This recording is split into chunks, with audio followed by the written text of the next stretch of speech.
Hi, folks. Democrats have turned cringe into their full-time job. It's no surprise to anyone, but the results are truly painful to watch. Like, for example, yesterday, AOC used the House floor to sneer at Charlie Kirk, calling his life's work ignorant and uneducated, as if weaponizing bitterness is some kind of statesmanship. And then we've got Jasmine Crockett firing off her bargain bin thesaurus of Trump insults, from wannabe dictator to racist in chief, like she's auditioning for a late night roast that no one invited her to. Let's roll the clip. We got to come together because it's not each other that is the problem. It's the other side. It's the fascists. It's the wannabe dictator. It is, the hater in chief. It is the racist in chief. Like, that is like what we've got to get out of. And so I think we will. So let me see if I get this straight. Jasmine Crockett is going to bring America together by just launching a whole bunch of unsubstantiated ad hominem attacks at Donald Trump and MAGA. That's how we're doing this now. That's her idea on how to bring this country together. The same rhetoric that got Charlie Kirk assassinated. Really? Does this person have even two neurons to rub together and understand the contradiction she's actively participating in? Because this is crazy. One sentence, she says she wants to do one thing. The very next one, complete contradiction. Let's bring this country together while tearing it apart. Let's bring this country together, except those guys. Those guys are not welcome here. Screw those guys. By the way, if you want to go shoot them, I'm giving you full permission right now, because I am just calling them something that would morally justify you taking violence up against them. Hey, good job, Democrats. You guys are truly functionally retarded. And since we are on that retarded train, might as well take it all the way down to Crazy Town with Ilhan Omar right now explaining how all of her hateful anti-America statements that cause her pushback are actually, in fact, not a result of her words, but a result of her identity. Oh, we've seen this playbook before, haven't we? There is a lot of hate in this country for Muslims. There's a lot of hate in this country for black people, especially black women. And there is a lot of hate, severe hate, for immigrants. And so I fit the mold. Where's your evidence? She knows that she can easily raise money and get support for her bigotry from her bigoted, the bigoted people who want to give money to her campaign. But the reality is, in this country, the First Amendment does not only protect speech, it protects the right and liberty for anybody to practice their faith. I do practice the Muslim faith.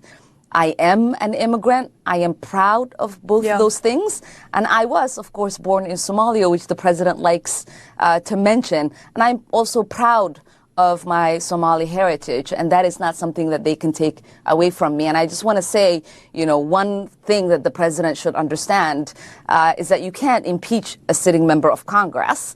And it is unfortunate that the members of Congress have not educated their uneducated president about how things work in Congress. Here's how the Ilhan Omar cycle goes, folks. She says something extremely hateful, some vile demonization of America, and then when she inevitably gets pushed back, because guess what, Americans love this country, she flips it into a story about being targeted for her identity. But let's be clear.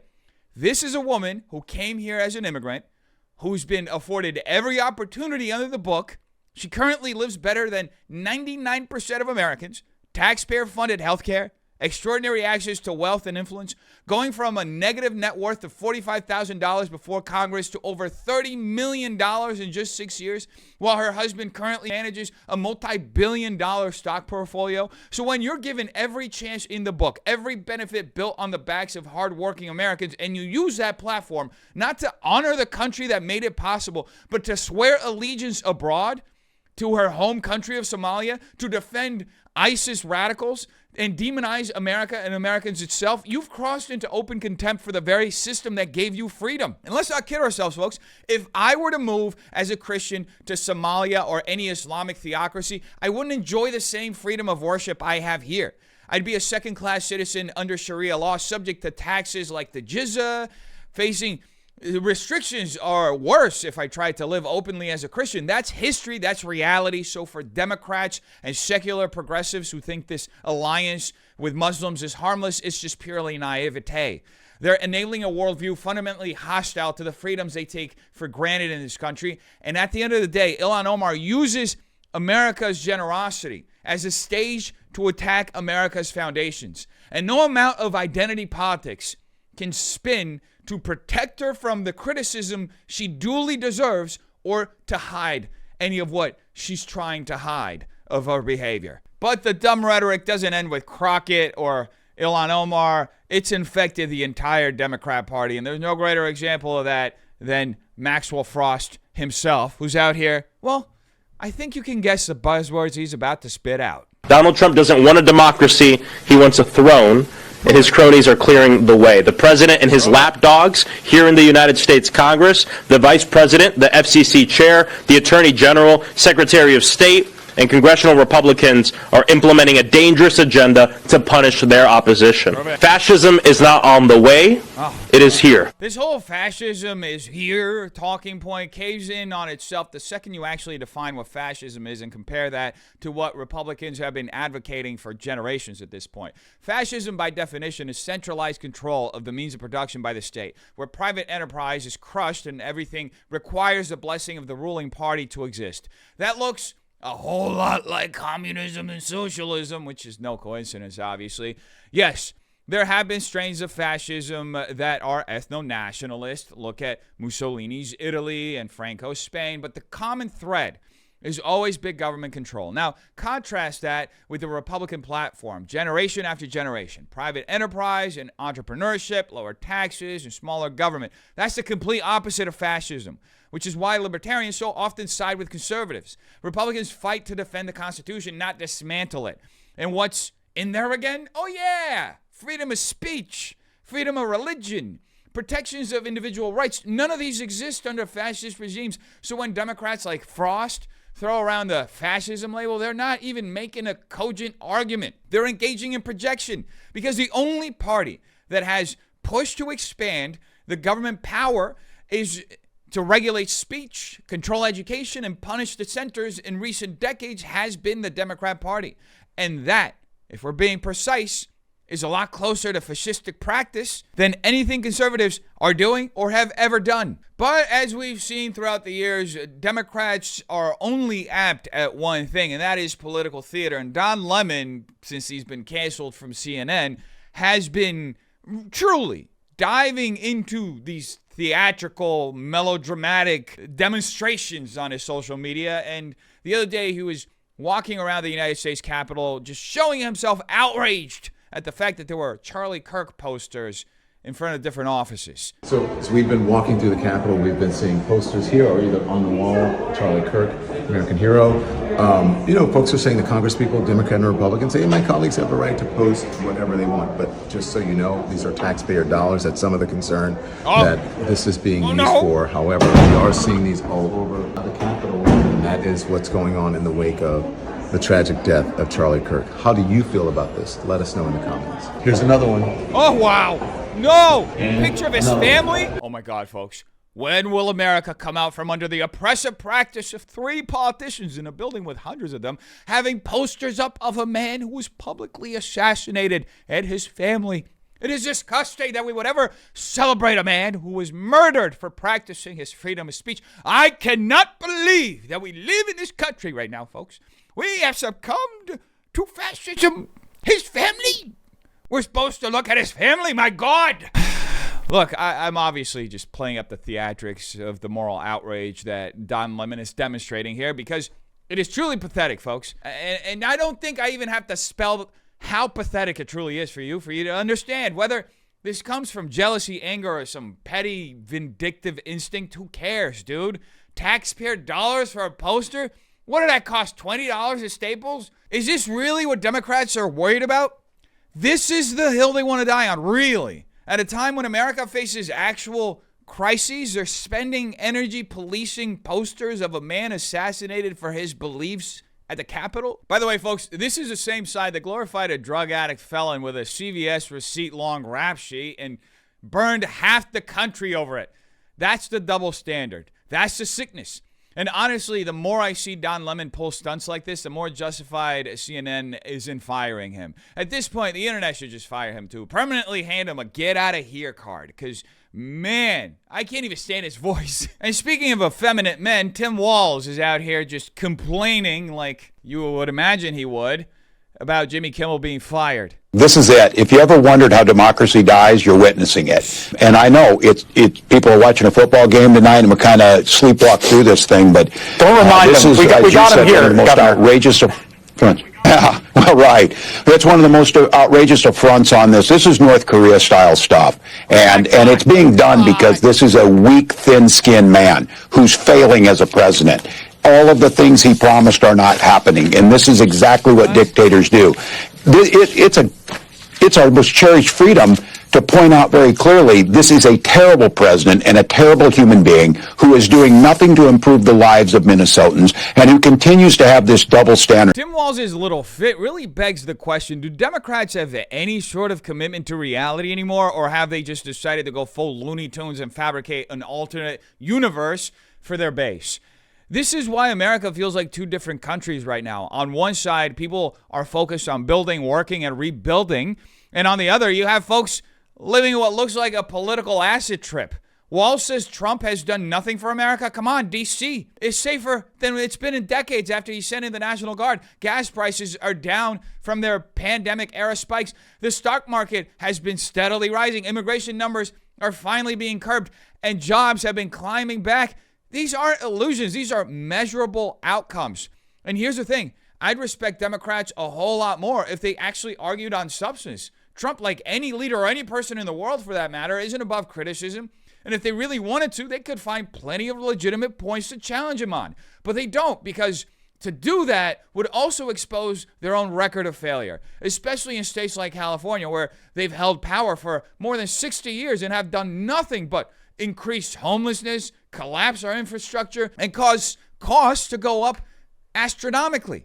Walz's rant isn't just about Trump at the end of the day. It's about a political movement that survives only by replacing facts with pure theater. Because if they were to actually face reality, they'd have no case left to make. Anyway, since we're on the topic of Kimmel, Hollywood Democrats have been just absurdly freaking out over this whole situation. And it's truly ironic because they never said anything when James Woods got deplatformed. They never said anything when Roseanne Barr got deplatformed. They had nothing but cheers to say when Tucker Carlson got deplatformed.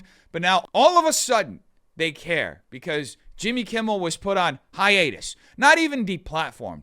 Hiatus. As much as we didn't like left-wing shit, like far-left policy, or far-left whatever thoughts, it wasn't like Joe Biden was putting pressure on somebody to get canceled for saying retard. Mm-hmm. You see what I'm saying? Yeah. That's what makes this different and scarier to me and closer to what India has. Then that's what makes it an actual attack on free speech to me. First off, that's an utter and complete misrepresentation of what's actually going on here. And I don't know if that's willful or just ignorant, but I'll leave that up to you to decide. Nobody has ever lost their show for saying retard, and there's no evidence Joe Biden's administration targeted people specifically for that. But there is overwhelming evidence that the Biden White House directly pressured platforms like Facebook and Twitter, remember the Twitter files, remember Zuckerberg's testimony, to censor conservatives over basic criticisms of the 2020 election, of COVID policies, and yes, even memes. Court documents confirmed it. Officials literally flagged posts for removal, including satire.